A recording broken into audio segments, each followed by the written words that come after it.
So our speaker today is David Oppenheimer. He is an associate professor in the Department of Biology, one of my colleagues in biology. He received his PhD from University of Minnesota and then went on 2 postdocs, one to Yale and one to the Center for Biotech at the University of Nebraska and Lincoln. And he came to the University of Florida in 2004.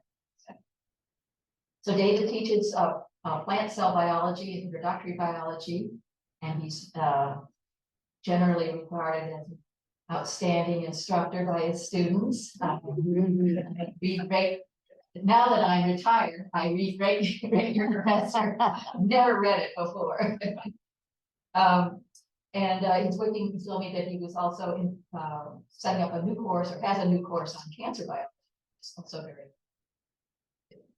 He has been particularly interested in getting students involved in undergraduate research, and has done a lot of mentoring of undergraduates, and has actually written a book about getting students involved called Getting In, the Insider's Guide to Finding the Perfect Undergraduate Research Experience. David's research is focused on the genetics and structure of plants, and he's been part of the Floral Genome Project. I had not heard of the Floral Genome Project, but that just shows my animal orientation. His recent research has been on the genetic underpinnings for flower shape and size. And of course, he uses the model organism Arabidopsis. So today he will be telling us about this very special little plant. Oh, thank you. That was such a introduction. You ready? Yes.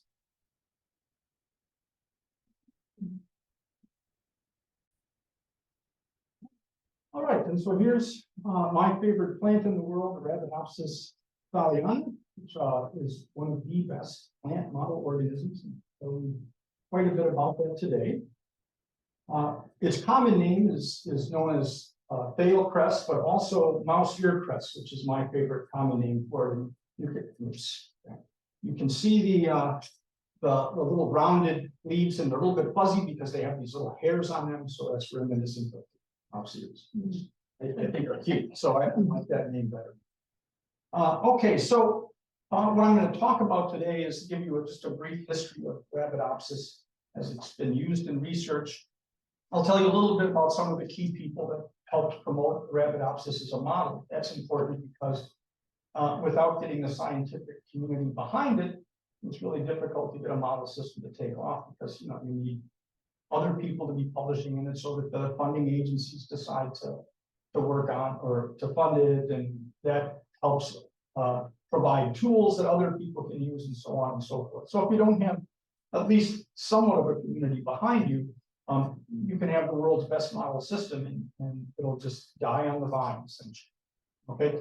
I'll also and the other thing I want to point out is that the people that I'm calling key people is really 0.0001% of the key people that actually participated in this process, and I just chose a few of them because these were people that I know personally. So the other thing is I'm going to tell you about some of the traits that make Arabidopsis a useful model, which is thank you so much. Which is really important because if you don't have the proper traits, no one's going to use this organism for anything. And I'll mention just a few important discoveries that were made in relation to the use of Arabidopsis to study human health. People already heard about the animal models, C. elegans and Drosophila, and you may be thinking, well, what do you mean? We understand the idea of agriculture and why a plant would be useful for making strides for making food security. But no, it also plays as much a role in human health as animal models like Drosophila and C. elegans. And I'll show you just a few examples of that. And then finally, just a little bit of my own research on what I've been working on among other things, over a few years. Okay, so first, the brief history of Arabidopsis. And this goes way, way, way back. it turns out that it was first showed up in the literature in 1588, so that's quite a ways back. It turned out a physician by the name of Johannes Stahl made a description of the plants in a forest near where he lived, and this included some drawings. This is one of his drawings here. And this was published posthumously. And this, I'm sorry, it was Plants of the Harz Forest in German. He was a German physician. And Val named it Pilocellus siliquata. Linnaeus, one of our favorite guys who went out and named everything, decided he liked this. He used this structure when going through, he renamed this to Arabis thaliana back in 1753. He used this drawing in his description of this species. Later botanists ultimately moved Arabis thaliana to the genus Arabidopsis, just for appropriate phylogenetic reasons, not that they were trying to push Linnaeus aside. Okay, so we can see that Arabidopsis has been identified at least a long time ago, and we've been thinking about it at some level. So now I'll move on to some of the early researchers. I'm not going to tell you about the Europeans who've been off and on playing with Arabidopsis over the centuries. Instead, I'll start with this gentleman here, George Radai. He's a Hungarian geneticist. I'm not sure I'm pronouncing his name correctly, but he was the first person to really use Arabidopsis in research in the US. And he started doing this in the 60s, he worked through the 70s and 80s until his retirement. And he was considered the grandfather of Arabidopsis research in the US. He had counterparts in Europe, with Martin Fournier and a few others, that had recognized the utility of Arabidopsis for studying various aspects of plant biology. Interestingly, when he worked on Arabidopsis, he was told by his NSF program director that he needed to switch systems if he ever wanted to get funded. So he nonetheless hung with it. And this gentleman, Robert Pruitt, I knew him when I was in graduate school. He was a newly minted professor or a newly minted graduate student who went off to work. I'm sorry. He was in, when I entered graduate school, he had just finished his undergraduate degree and went off to Caltech to do graduate. And he chose the lab of Elliot Meyerowitz, who was a Drosophila geneticist at the time. And he had heard of Radai's work, Pruitt had heard of Radai's work, and brought this idea of utilizing this plant as a plant model, just like Drosophila is a good animal model, since there were no really good plant models in that same realm. Now, the corn geneticists out there will argue with me that no, corn is just as useful a model, but we'll see there's some traits of Arabidopsis that make it a better higher plant model even than corn. So Meyerowitz was intrigued and eventually switched his entire lab over to Arabidopsis and jettisoned Drosophila. And he went on and to work with others and developed the model for how flowering is controlled at the genetic level. And this applies to practically all angiosperms. It was a real major breakthrough, not using the various mutants that he discovered and searched with in his. Okay, so once this took off, he also then recruited Chris Somerville, who I think was at the Carnegie in California at the time. And he's done so many things I can't even begin. If you start looking at his publication record, it's just Science and Nature paper after one after another. But one of the key things he did is he showed that Arabidopsis could also be used to tackle biochemistry problems. And one of the things in his lab that was done was the first brute force screen of Arabidopsis looking for mutants that affected fatty acid metabolism. And he found mutants by growing a bunch of mutant plants, taking a leaf, grinding it up, doing liquid chromatography. And that's number one. Grad student takes a second to do that. And then you just look at the pattern that comes off your liquid chromatography and see if anything looks different than normal. So they had to go through several thousand plants, but it was doable. And they actually found mutants that couldn't make particular fatty acids that were used in the mitochondrial membrane. And these mutants that were unable to synthesize this fatty acid absolutely had no phenotype. So if you were just to try and look at them to see if they were messed up in someone, you'd never see it. So he proved that just a little work, actually a lot of work, hard work, but you can do it by brute force. So if you wanted to look at any metabolism, byproduct, any cell structure thing, even if the plant didn't have a phenotype, if you had an assay for it, Arabidopsis could be used to do this. So that was one of the many brilliant things that came out of his lab. Okay, so now I just want to move on to a little bit about Arabidopsis ecology. Arabidopsis, the eco center of it is typically Northern Europe, but there are wild populations spread throughout the planet. And so we see southeastern US, northwest, we see some in Japan, a few places in Australia, New Zealand, some in South Africa, Middle Africa, even one population has been documented in South America. So this organism is spread throughout the world, although you do really deep sequencing and such and look for where these populations arose. It's thought that they mostly arose in Northern Europe. Okay. Just to give you an idea of some of the different, these are closely related species to Arabidopsis thaliana, still in the same genera. And this just shows some of the phenotypes of the naturally occurring accessions that we find. This is our favorite one, little Arabidopsis thaliana. You can see some have really low leaves, some make a lot more leaves that are longer, et cetera, et cetera. And people have been looking at these populations and have studied them. And actually there's I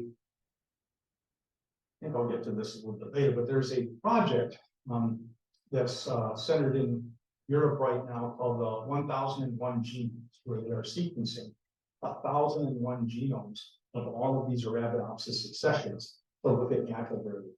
And once you generate all that data, you can do some really cool analysis to ask how these things spread, what this variation does in terms of their adaptation to their local environment, et cetera. You can do a lot with it. And I'll show you why it's even possible to do 1001 genomes when we look at some of the traits of Arabidopsis. All right, so into the traits. These are the neat things about Arabidopsis that make it a useful model predictor.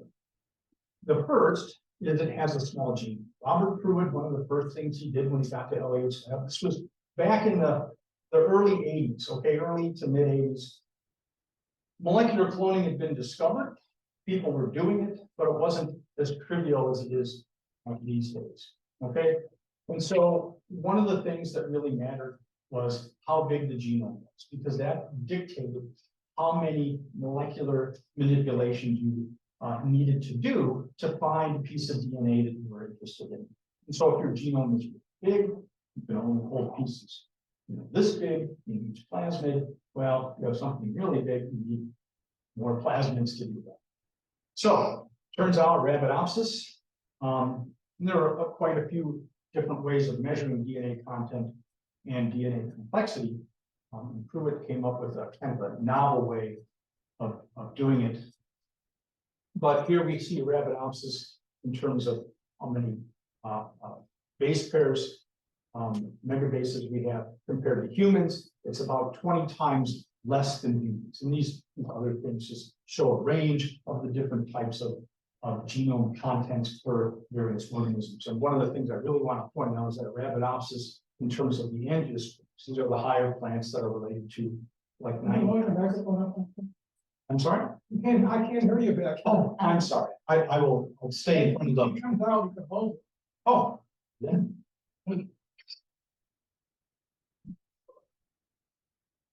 There we go. Thank you. So with Arabidopsis, the angiosperms are the plants that we think of when we think of all of our crop plants. Okay, and they're really important food sources. But look at the size of the genome compared to other plants in that gigantic family. So definitely small genome makes it really easier to do these molecular manipulations. Okay. And quite a bit smaller than humans and other animals. Okay, just for fun, still can't hear me? Okay, thanks. If you look at Arabidopsis has about 1 × 10⁸ base pairs. Drosophila has almost twice as much, and humans have about 20 times as much. So it's in terms of a higher, what people consider a higher organism, it has very much a small, very small genome. Sorry, go ahead, I'm sorry. Okay, the other thing that makes Arabidopsis a really useful model is its really short generation time. It's about 6 weeks from seed to seed. So I plant a seed, 6 weeks later, I would be harvesting seed again.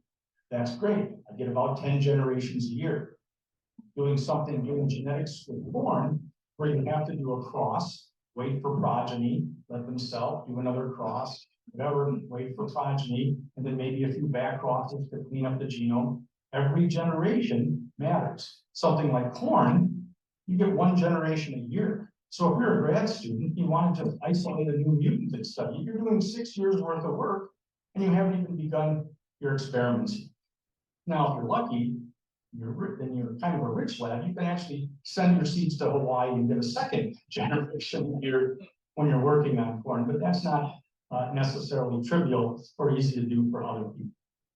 Okay, so this greatly facilitates genetic analysis, one of the things that makes genetics really good. If you were trying to do genetics on plants, you wouldn't want something like century plant, where you'd have to wait forever just to get one cross. Doing 10 generations a year, you can blast through genetic analyses really quick. It makes mapping easier, it makes cloning easier, it makes everything easier. Also, the plant is small. You can see this is, I think this is this is my graduate student's hand, give you an idea for scale how big those plants are. This is a flowering plant. Generally, this will get larger, and you can see it'll branch off, and you get these things that are maybe 1.5 feet tall at best. Okay, but as seeds, the seeds are actually pretty tiny. You can put them on petri dishes. These are seedlings on a petri dish. You can see there's probably almost 100. You can actually screen thousands of seedlings on petri dishes with these things, and then pick the ones that you want, put them in a pot, and they will grow. You can do this, and for most of my career, I've done it in growth rooms, which is you just need an air-conditioned room, put some fluorescent lights in there on a Sam's Club rack, and away you go. You've got your growth chamber, and as long as you can keep it cool enough because of heat generated by the fluorescent lights, you're fine. If you're lucky enough, you can do the same thing in the greenhouse, and you can literally grow in a room this size, for example, millions of plants. So this really, again, facilitates looking for rare mutants or just growing up a lot of material if you want to do biochemistry or molecular biology. It becomes really easy to manipulate these plants. You can literally grow them at your desk if you want. Okay. It's a diploid plant, and it's also self-fertile. This means it's really easy to self the plants and to get mutants. I'm not going to go through the genetics of why that's useful, but various crop plants often tend to be polyploid, which makes the segregation of the traits really difficult to follow year in, year out. However, with Arabidopsis, you can generate mutants really pretty trivially and let them self and see these rare phenotypes. Here's some of the early flower mutants. This is a normal flower with 4 petals, 6 stamens, a couple of carpels. Here's one that's called a petala. You notice that there's no petals that are formed. And here is one called pistillata, where you have just the pistil. And this is one that's called a gammus, where instead of having stamens, you end up having extra petals. It's probably the closest version to an ornamental Arabidopsis flower that we have. And then you can also get other mutants and other processes. This was one of the first mutants that affected flowering time. So normally Arabidopsis under long days after it makes about 20 leaves, will send out a flowering shoot. This mutant, though, makes several hundred leaves before it actually ends up flowering, which takes quite a bit longer. Essentially, you're trying to turn a Arabidopsis into corn to give you 2 generations a year instead of your 10. But anyway, this was a really key mutant in understanding the signals that affect flowering. Okay. The other thing that made Arabidopsis an absolutely spectacular model is gene transfer. Now, if you think about what it takes to get genes into foreign genes into things like Drosophila or C. elegans, where you might have to micro-injection of embryos under the microscope, you don't need that with Arabidopsis. It is probably the easiest eukaryote, other than yeast, to get foreign genes into it. And this, of course, facilitates lots of really cool experiments in trying to figure out the various pathways and processes that you're interested in. And so there's a normal, not a normal, but a common, I should say, soil-dwelling bacteria called agrobacteria. And this used to cause a lot of agricultural problems, like what's called crown gall disease. And it does that. This normal bacteria normally attaches to plant surfaces and then actually transfers DNA into the plant, causing the plant to make a tumor. And then what the bacteria does is live off the products of that plant tumor. Well, really smart genetic engineers have taken that organism and its DNA and manipulated it so that we can now put any DNA of our choice into agrobacterium, and the agrobacterium will do us the favor of transferring that into the plant. Now, it used to be you'd have to go through a very laborious and difficult tissue culture procedure to get agrobacterium to transfer it. Then somebody who was really smart decided just to try it by dipping the flowers into agrobacterium suspension. So this is the bacteria in a suspension. This is your flowering Arabidopsis plant. You stick it upside down and put it in there, swish it around a little bit, then put it back in the greenhouse. What happens is the bacteria enter the stomata and they live inside the plant and while it's flowering. And then during the flowering process, occasionally an agrobacterium will transfer DNA to the developing ovule, which then gets fertilized and makes a seed. And so then all you need to do is take the seed, put them on a petri dish, and you use a selectable marker like antibiotic resistance, and the ones that have the transferred DNA grow, and the ones that don't eventually die. It's not really super high in terms of frequency, but Arabidopsis makes 30 to 50,000 seed per plant.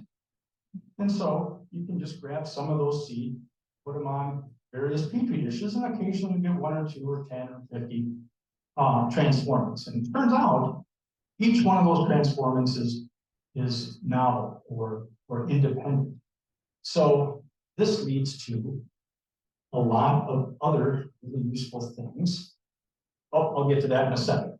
But so gene transfer becomes absolutely trivial. Nothing is easy. You can have anybody do it. It's really, you don't need fancy equipment, you need plates, you need a beaker versus microscope and micro-injection facilities. Okay, the other thing is that the genome is sequenced. This was one of the first higher eukaryotes to be sequenced back around 2000. And this makes, again, all molecular processes a lot easier if you have the genome at your disposal. Also, it's a great starting point for trying to figure out function and regulation and interaction of all of those various genes. Okay, and the key thing is this is the key catalog of parts. So you can just peruse this genome, see what genes are present, what genes are not present, and that gives you an idea of what it takes to make a higher plant.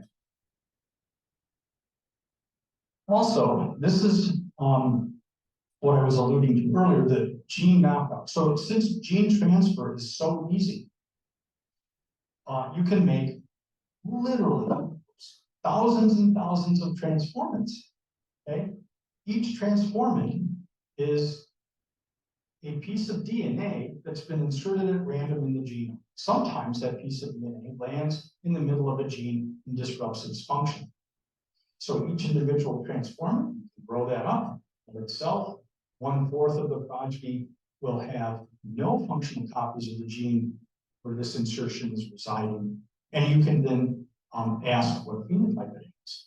And so that's been really, really useful. Makes it trivial to clone the gene that piece of DNA is inserted into, and greatly facilitates the discovery of new functions and processes. And this was used really, really highly back in the 80s and 90s, and still being used today, because you can also use it for what's called reverse genetics, where you can say, I'm interested in gene X. That's a gene that's conserved throughout evolution. It's found in humans. They think it has something to do with cancer. I see that it's in Arabidopsis. I wonder what it does. So you can just go and order the individual seed for the lines that in the stock center has, what they've done is they've actually sequenced the insertion point of all of these insertions. So they have hundreds of thousands of sequences where they know the exact position. And you can just say, well, send me seed number 1, 6, and 24, which have insertions in my gene of interest. And they will do that. You plant them out and say, hey, do you have a phenotype? Roots, this flowers. You can search easily that way. And that's been a major boom. Now, there's, Drosophila has something like it. I don't think C. elegans does at the moment, but this is a very highly coveted tool that makes doing molecular biology very easy. Okay. Now there's also, I mentioned at the beginning of my talk how important Arabidopsis is, not just for agriculture, in terms of, you think, oh yeah, of course, well, plant disease resistance, we can study that in Arabidopsis, we can try and make more efficient use of fertilizer, we can study the pathways for various secondary compounds and finding the food more nutritious. But it turns out we also use Arabidopsis to directly impact human health, because many of the genes that affect these fundamental cellular processes are also present in Arabidopsis, the same as they are in various animal models. And since we can do many, many, many different things in Arabidopsis in terms of gene transfer and screening for mutants and brute force screening and all that, some of these processes are probably better studied in Arabidopsis than they actually are even in an animal model. So one of the things I wanted to point out is, for example, cancer-related genes. A whole pile. There's several hundred cancer-related genes that are various signaling components. We find that 70% of cancer-related genes have homologs or relatives in Arabidopsis. And that's very similar to what we see for Drosophila and for C. elegans. So if you're trying to study cancer, one could argue that, well, a worm isn't that much more closely related to a human plant, although it really is. But you could actually understand signaling components and signaling processes by studying these things in Arabidopsis. And indeed, there's a variety of them that have been discovered by studying Arabidopsis first, and subsequently been shown that the homologs of the things discovered in Arabidopsis do impact processes known to be important for human disease in people. So one of the classic examples back when I was a young postdoc, the identification of the COP-D and fuse mutants were really kind of exciting. These had to do with light signaling, but it was still an interesting set of proteins and an interesting signaling pathway. And the first thing they did, this was Xinguang Deng's lab at Yale at the time, and one of the things that he did right away was he checked to see what the genes that they had discovered in Arabidopsis had homologs in people, and they did. And so that, and again, this was before all these genomes were sequenced. Now it's really trivial. You just log into the database and search.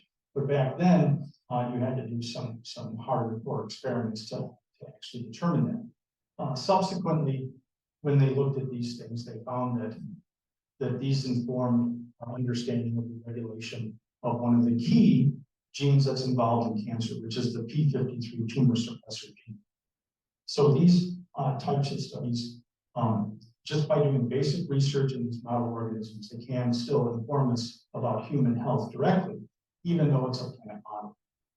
And so it ends up being one of the many tools in our toolbox for understanding cancer and human disease. Okay, and so I just wanted to show what the COP-D infused mutants look like in terms of light signaling. And so here's wild type that's grown in the light. When you grow plants in the dark, they tend to be long and spindly, but they don't make leaves. However, if you look at these COP9 mutants, they look more or less normal. They're a little smaller, but they look pretty normal. But in the dark, other than not making chlorophyll, they look almost like the ones grown in the light. So they have this, what they call the de-etiolated phenotype. Okay. So what I've been doing, I've been using Arabidopsis since my graduate school days when I started studying elements of the cytoskeleton. And I've continued with that, although I have done a little bit more on looking at individual cell shape control. And so this is a scanning electron micrograph of what the epidermal cells look like on a typical Arabidopsis leaf. They look like picture puzzle cells, kind of interdigitated. I don't study the epidermal cell, the pavement cells as they're called. Instead, I study the trichomes. And the trichomes are these little hairs that are found growing on the surface of the epidermis of Arabidopsis aerial structures. Okay. What makes these really a useful model for understanding cell shape is that, one, they're a single cell. So this is not a bunch of cells, it's just a single cell that's very large. So that way I can separate out cell division aspects from what's going on in terms of making a particular cell shape. Okay. Also, they have a very stereotypical shape. They have a stalk and usually 3 or 4 branches. Okay. They're large cells. You can actually see these with the naked eye. However, everybody uses a dissecting scope, so you can see them a lot better. You can't really see the individual shapes very well with the naked eye. But a simple dissecting scope or even a hand lens. I've screened for trichome mutants in a greenhouse just holding a hand lens as I went through the greenhouse. So it's doable. And the important thing is, unlike things like the epidermal pavement cells or stomatal guard cells or some other important cell type, these are not required for plant growth or reproduction, which means that if I want to look for mutants, I don't have to worry about disrupting some essential process where the plant won't grow. And indeed, we find lots of mutants. I also have to tell you about their development. Here's what they look like. You see they're one of the earliest cell types to develop on a young emerging leaf. And this is a scanning electron micrograph that I took when I was at the University of Alabama. And you can see that these things start as a cell that just acquires the trichome sulfate from the sea of cells in the epidermis. And it expands outward, and then it starts to branch, and the branches get longer until the cell is fairly gigantic. It gets up to be about 300 to 500 microns in size. Okay. And so here's one of the first mutants I worked on. I cloned this gene in the late 90s. Here's a light micrograph of a wild type Arabidopsis leaf, and you can see very clearly that most of these have 3 branches. And this Zwitschel mutant, which was first described as a mutant by Martin Pulskamp in Germany, 94. And you can see that this has generally just 2 branches. And so that was the gene that we cloned in the late 90s. We found out, we looked at its sequence, that it was a kinesin-like protein. And then we went back to the literature, and 1 year prior, Anna Reddy was doing biochemistry on these plants, on Arabidopsis, and had discovered a brand new molecular motor that was a kinesin-like microtubule motor that had a calmodulin regulatory domain.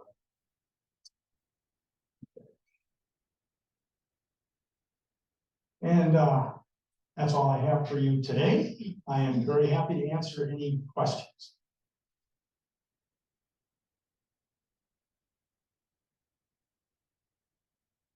Thank you very much. I have one quick question. What are trichomes for? What do they do with them? That's a very good question. So in Arabidopsis, they don't do very much.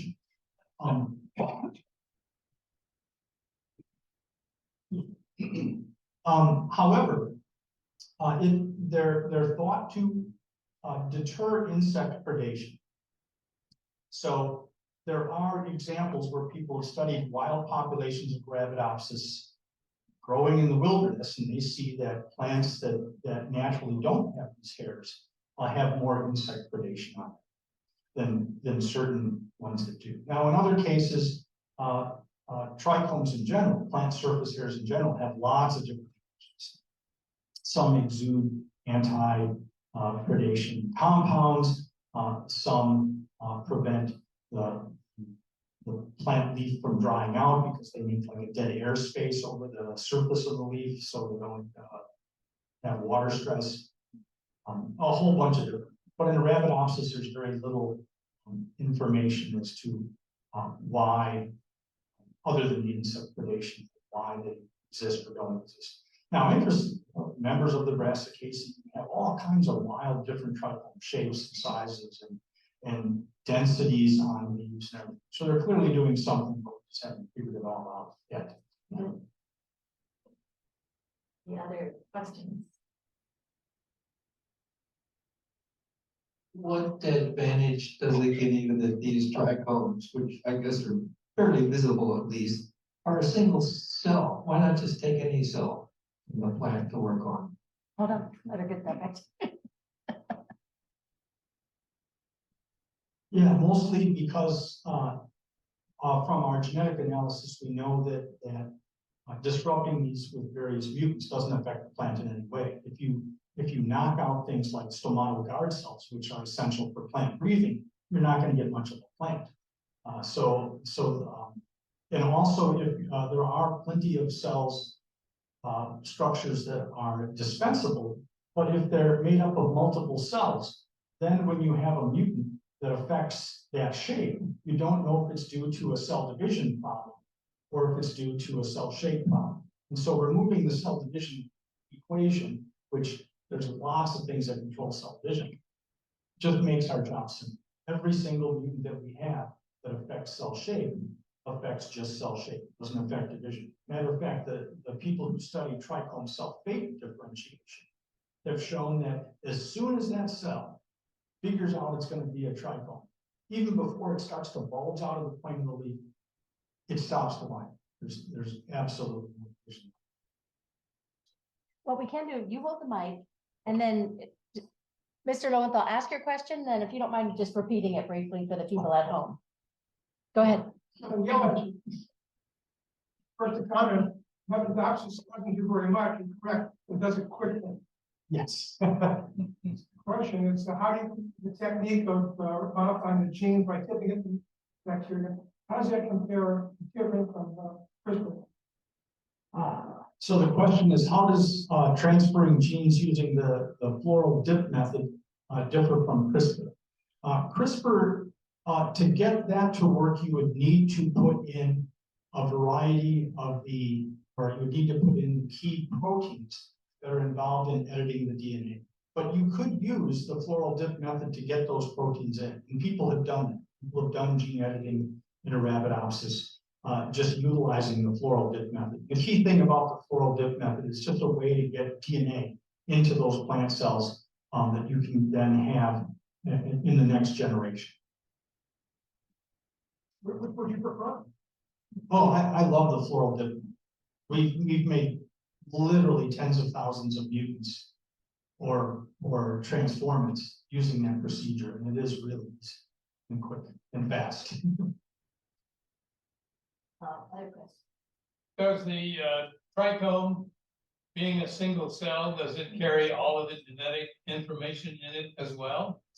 So the question is, does a trichome being a single cell carry all the genetic information of the other cells? And the answer is yes. However, it's always a but. In plants, unlike a lot of animals, so animals, when they start off as a nice, happy single cell, you grow and divide, grow and divide, grow and divide, and you have a person and you're all done.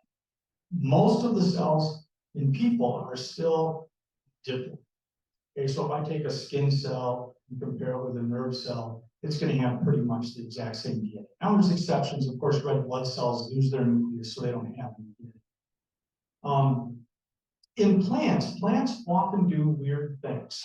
Okay, and one of the weird things that they do is they amplify chunks of their genome as the cells get big. So once they figure out that they're not going to divide it, like when they've decided to be a trichome, they will amplify their DNA, and they usually have like 64 times more DNA than a diploid normal cell that you would find. Now, people have looked at this, and again, I've not seen strong evidence that all the DNA is equally amplified. So we just know that it's amplified to about 64 times. So whenever you use the word about, you know it might not be complete amplification or replication of a whole gene, or it might just be that our measurement isn't accurate enough to show that it's a nice straight. So with that being said, I believe that yes, they still have all the genetic information. They don't like delete huge chunks of their genome or anything like that, but there's different amounts of different pieces of the genome in that cell. And you can really see this. So if you look at the stain the nucleus with a real simple stain, the nucleus is about 10 or 20 times bigger than other nuclei. And the epidermal pigment cells, as they get really large, do the same thing. They amplify their genome as well. Thank you. Other questions? Would you guys? Yeah. Okay. Anyone else? Is there anybody? No. What's the utility that the plants have 70% of the genes that are related to cancer? Yeah, so what's the utility? The question is, what's the utility of the genes that are closely related to the cancer-causing genes in people? Well, the reason that we care about those is that those are fundamental cellular processes. And understanding fundamental cellular processes, whether you're studying them in yeast, Drosophila, or in people, give you information and targets for dealing with those genes when they run awry. So like in cancer, a lot of genes are overexpressed or differently expressed or have a slightly different function. And understanding how they function within the whole pathway is really important so that you can figure out which other members of that pathway or that one in general to target with, for example, anti-cancer drugs. And so you could, like some of these, just studying light signal, even though you're not doing the same kind of light signaling in people, if it tells you information about the particular pathway and how it intersects with other pathways that, let's say, control cell division, then that gives you a target for developing a brand new anti-cancer. And so since many of these things are fundamentally the same, matter of fact, most of the anti-cancer targets that we have were discovered in yeast. So, most people would say, well, if you want to cure cancer, why are you studying yeast? You should be studying people. But turns out that that's how we came up with understanding all of the key checkpoints and cell division controls that people use, because they're so fundamental that they're found in all life. So it turns out that it's really useful to study it in the organism where you can make the most rapid progress cheaply. So does that imply that Arabidopsis could get something like a cancer, or the cells would just go crazy because their system breaks down? Yeah, so the question is, so does that imply that Arabidopsis can get cancer or tumors if their cell regulation breaks down? And the answer is yes, most definitely. So people studied that? Yes, and there are cases, well, the classic case is crown gall disease in plants that's caused by that agrobacterium transferring a chunk of DNA. One of the chunks of DNA that transfers turns out to be a biosynthesis enzyme for a hormone that causes rapid cell division. So the plant ends up making this huge tumor because its cell division regulation is out of whack.